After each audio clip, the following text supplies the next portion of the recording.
Hi, everyone, and welcome back to Design Academy. Today, we're going to talk about the different graphic softwares on the market. There are a ton of different ones out there, so I want to touch on what they are, what they're used for, and how to get the most out of them. A lot of softwares are cross disciplinary, meaning that you can do a lot of different things in them aside from just the main function that they were created for.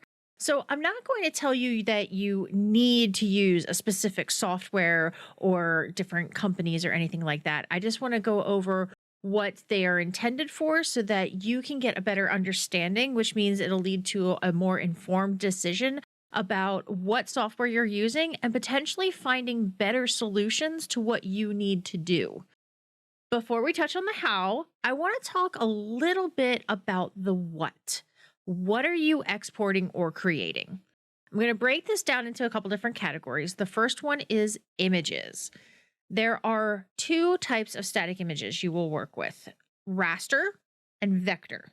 A raster image is something like a photograph, which is a grid of colored pixels which form the final image. You can kind of see this if you zoom in really far onto a picture, and then you'll see the little grid of the colored dots.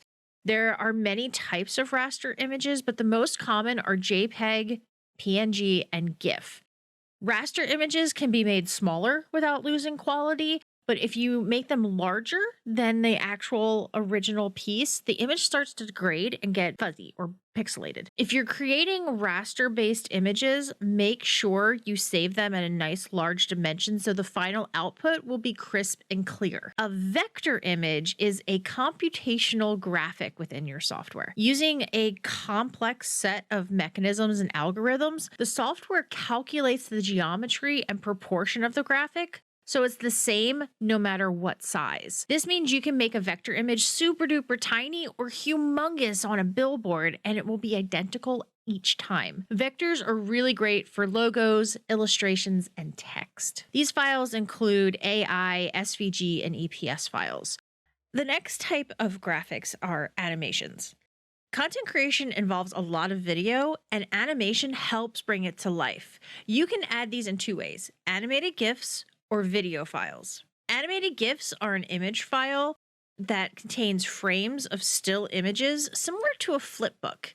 It cycles through each image and creates a moving graphic. The downside of animated GIFs are that you are limited to just 256 colors in the image.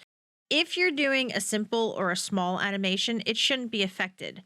But if you're trying to show a recording or a video, you'll start to notice pixelation or spots in your image due to the amount of colors available. Now, when I say a video, I don't just mean that recording on your phone of your pet being cute. I'm talking about video files, although those include those pet videos, of course.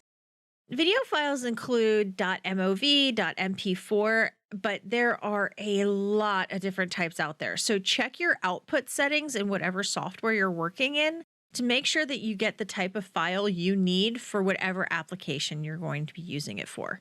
Now that we've touched on the what, let's dive into a bunch of the softwares out there on the market. There are many more, but I'm going to touch on the common ones. For photo editing, Photoshop is the household name of graphic softwares to the point that it's a common verb used for editing an image. But at the root of all things, what is a photo editor? Photo editing is just that: manipulating, editing, and composing various images and graphics. Photo editors have evolved over the years to add a ton of additional functionality like vector selections and shapes. These programs are also able to do animated GIFs, but these softwares mainly export static raster images. Just keep in mind that Photoshop is not a free software. Adobe offers subscription programs with monthly fees to get access to different sets of programs in the Creative Suite. GIMP, which stands for GNU Image Manipulation Program, is one of the top alternatives to Photoshop. It's 100% free and extremely robust, even offering a bunch of tutorials directly on their site to help get you on your feet. Illustration includes the process of taking vector shapes and pieces to create scalable images like logos, mascots, and more. Illustrations often present as line art or simpler imagery, but can be incredibly robust and powerful visuals. Illustration is an artwork all on its own, so bear in mind that will take a bit to learn how to illustrate like the masters. Adobe Illustrator is another piece of software in the Creative Suite aside Photoshop. Similar to GIMP with Photoshop, Inkscape is a great free alternative to Illustrator. Layout programs are where the magic happens for digital projects like websites, applications, overlays, and more.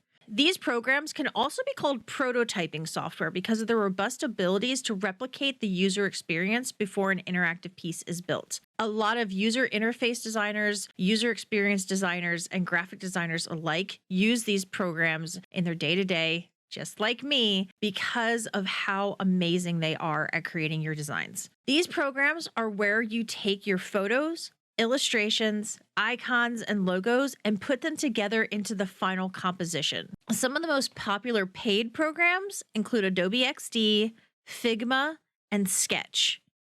There is a great and easy free alternative called Canva, which also has a bunch of built-in templates, and it is web-based, so it's really easy for you to access at any time.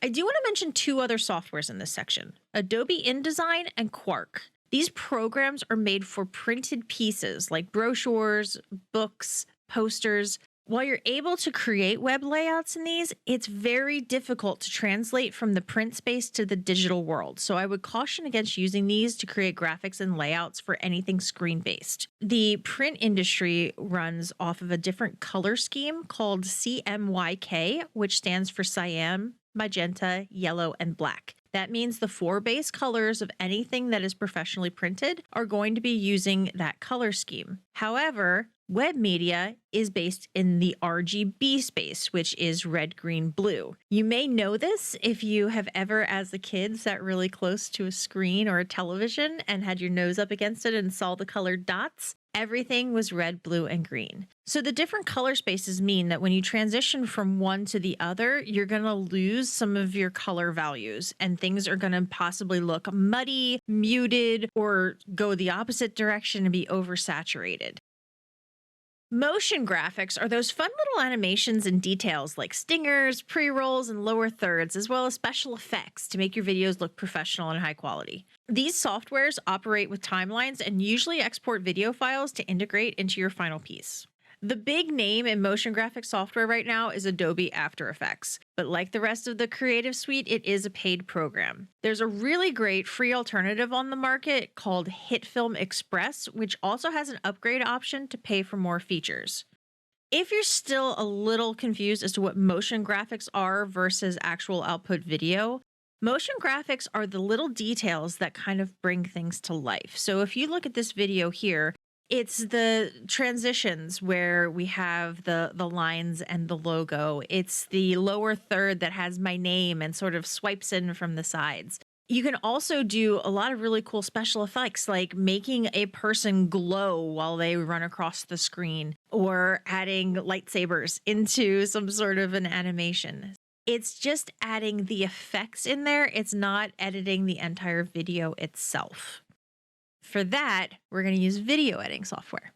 Video editing software is to video what layout software is to web projects. Here you combine your static graphics like your logo, motion graphics like your transitions, audio, and video to create a complete final output video.